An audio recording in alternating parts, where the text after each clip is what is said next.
الحمد لله رب العالمين والصلاة والسلام على رسوله الكريم أما بعد فأعوذ بالله من الشيطان الرجيم بسم الله الرحمن الرحيم رب اشرح لي صدري ويسر لي أمري واحلل عقدة من لساني يفقهوا قولي۔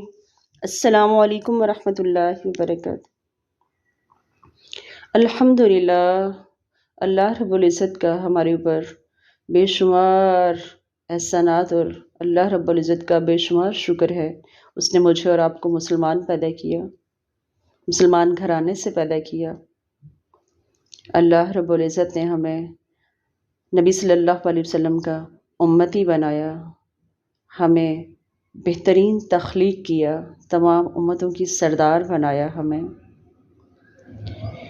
اتنے اللہ رب العزت کے انعامات، اتنے اللہ رب العزت کے احسانات ہمارے اوپر ہیں، یہ کس وجہ سے ہیں؟ الحمدللہ اس وجہ سے ہیں کہ ہمارا تعلق، ہمارا رشتہ اس کلمے کے ساتھ جڑا ہوا ہے جو سب سے بڑا کلمہ ہے، لا الہ الا اللہ محمد رسول اللہ۔ آج ہم دیکھیں گے کہ ہم نے اس کلمے کو کیا صرف ہم کلمہ گو مسلمان ہی ہیں؟ ہم نے اس کلمے کو کتنا سمجھا؟ اس کلمے کے تقاضے کتنے پورے کر رہے ہیں ہم؟ الحمدللہ ہم مسلمان ہیں، اور ہم میں سے کتنے ہی ہمارے بہن بھائی ایسے ہیں جو 1.25 لاکھ پڑھ چکے ہیں یہ کلمہ اور پڑھتے ہی رہتے ہیں، 10ویں پہ بھی پڑھ رہے ہیں۔ الحمدللہ یہ میزان بھر دینے والا کلمہ ہے، یہ افضل الذکر ہے، لیکن اس کے ساتھ ساتھ کچھ تقاضے بھی ہیں اس کے۔ تو صرف ہماری زبان پہ رہ جائے گا کلمہ؟ صرف 10ویں پہ گنا جائے گا؟ ہماری زندگی کتنی بدلی اس کلمے کے ساتھ؟ ہم نے کتنا سمجھا، کتنا سیکھا، کتنا خود کو بدلا؟ ایک بار دل سے اس کلمے کو سنیے گا اور سمجھیے گا۔ کیا ایسا ہو سکتا ہے ہمارا دل اس بات کو ماننے کے لیے متحمل ہے کہ لا الہ الا اللہ محمد رسول اللہ پڑھنے والا شخص جھوٹ بول سکتا ہے؟ لا الہ الا اللہ محمد رسول اللہ پڑھنے والا شخص دھوکہ دہی کا کام کرے گا؟ وہ سود خوری کا کام کرے گا؟ لا الہ الا اللہ محمد رسول اللہ کہنے والا رشوت خور ہو سکتا ہے؟ لا الہ الا اللہ محمد رسول اللہ کہنے والا، اس پہ ایمان رکھنے والا زانی ہو سکتا ہے، ظالم ہو سکتا ہے؟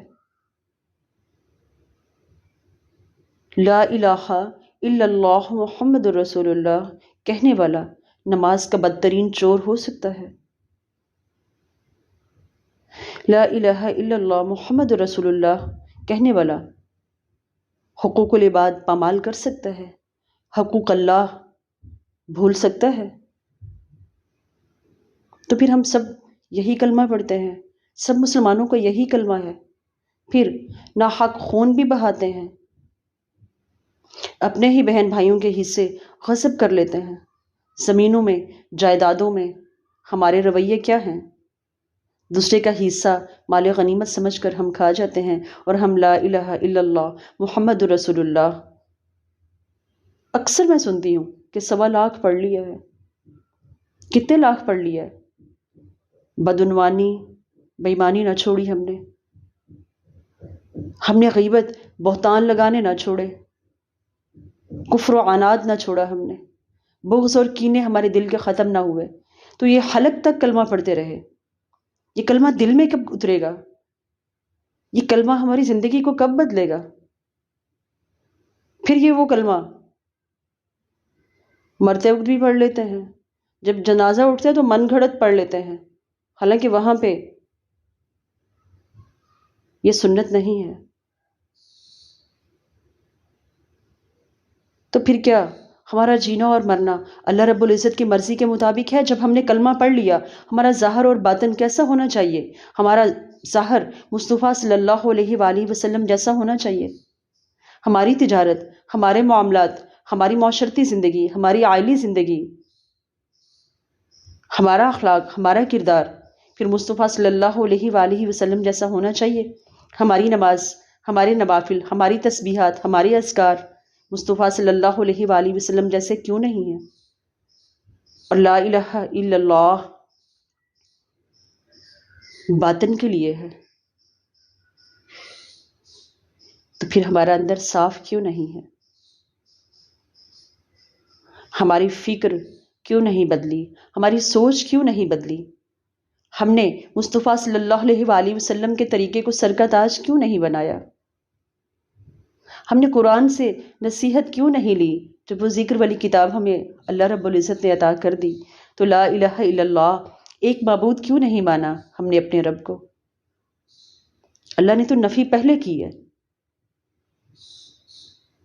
تو پھر ہم کیوں جھک رہے ہیں قبروں پہ جا کے؟ ہم کیوں اپنے جیسے محتاج بے بس انسان کے سامنے گڑ گڑاتے اور ہاتھ جوڑتے ہیں؟ ہم کیوں قبروں کو سجدہ کر رہے ہیں؟ ہم کیوں درگاہوں پہ جا کے روتے ہیں؟ کیوں اپنی تذلیل کروا رہے ہیں؟ لا الہ الا اللہ محمد رسول اللہ پہ ایمان رکھنے والے کا کردار ایسا نہیں ہونا چاہیے۔ وہ حقوق اللہ اور حقوق العباد کی پاسداریاں کرنے والے ہوتے ہیں، تو کبھی زندوں کے آگے جھکنا، کبھی مردوں کے آگے جھکنا، گڑ گڑانا، یہ شیوا کلمہ پڑھنے والوں کا نہیں ہے، یہ ان کو زیب نہیں دیتا۔ جس نے لا الہ الا اللہ محمد رسول اللہ کہہ لیا وہ تو بڑا باعزت ہو گیا، تو یہ ذلت کے کام پھر زیب نہیں دینے چاہیے ہمیں۔ ہمیں اس کلمے کی روح کو سمجھنا ہے، ہمیں اس کلمے کے تقاضوں کو پورا کرنا ہے۔ تمام کائنات کا الہ کون ہے؟ وَإِلَٰهُكُمْ إِلَٰهٌ وَاحِدٌ، تمہارا معبود تو صرف ایک معبود ہے۔ یہ تیرنے والوں نے، اڑنے والوں نے، کچھاروں والوں نے، زمین پہ رینگنے والوں نے پہچان لیا، وہ اللہ کی تسبیح اور بڑائی بیان کرتے ہیں۔ سمندروں نے، دریاؤں نے، آبشاروں نے، حیوانات نے، نباتات نے، درختوں کے پتے تک تو رب کی حمد و ثنا بیان کرتے ہیں۔ کبھی کسی درخت نے بھی اپنے پتے اتار پھینکے ہیں، کبھی کسی درخت نے اپنے تنے کاٹ کے پھینک دیے کہ یہ ہمیں پسند نہیں، ایسا نہیں، ایسا ہونا چاہیے تھا۔ وہ کیسے اللہ کے لیے کیسے متی ہو کے کھڑے ہیں؟ جیسا میرے رب نے ان کو پیدا کیا، جیسے کھڑا کیا، جو پھل دیے، جو پھول دیے، وہ اسی کے ساتھ ہیں۔ کبھی پھولوں نے اپنی خوشبو بدلی، کبھی پھلوں نے اپنے ذائقے بدل لیے۔ وہ ذائقوں کی مٹھاس آج بھی بتاتی ہے کہ کائنات میں ہر چیز اس کی متی و فما بردار ہے۔ تو اے انسان، تو کہاں بھٹکا پھرتا ہے؟ آج ہمیں دیکھنا ہوگا کہ اگر ہم کلمہ پڑھیں گے لا الہ الا اللہ محمد رسول اللہ تو انشاءاللہ اس کے تقاضوں کو پورا کریں گے۔ ہم اپنی سوچ بدلیں گے، اپنی فکر کو بدلیں گے، ہم اپنے اخلاق کو سنواریں گے، ہم اپنے کردار کو مصطفیٰ صلی اللہ علیہ وآلہ وسلم کے جیسا بنانے کی پوری کوشش کریں گے انشاءاللہ العزیز۔ یہ ایک چھوٹا سا پیغام ہے، معزز سامعین، اس کو چھوٹا نہ سمجھیے گا۔ یہ 20 منٹ کا، 10 منٹ کا پیغام الحمدللہ میری اور آپ کی زندگی بدل سکتا ہے، میری اور آپ کی دنیا اور آخرت کو خوبصورت بنا سکتا ہے۔ اسی بات کے ساتھ انشاءاللہ ہم آگے بڑھیں گے۔